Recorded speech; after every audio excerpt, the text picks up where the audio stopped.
Lukas NMB muncul ke publik sah mengenakan rompi oranye sebagai tahanan KPK. Gubernur Papua Lukas NMB resmi ditahan Komisi Pemberantasan Korupsi.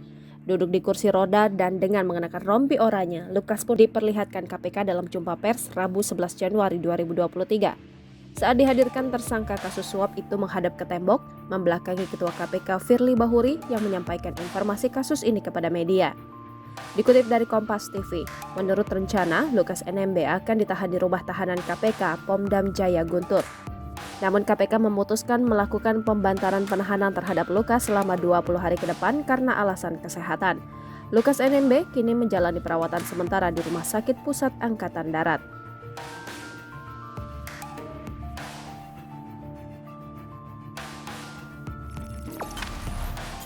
Jangan lupa subscribe, share, komen, dan like ya!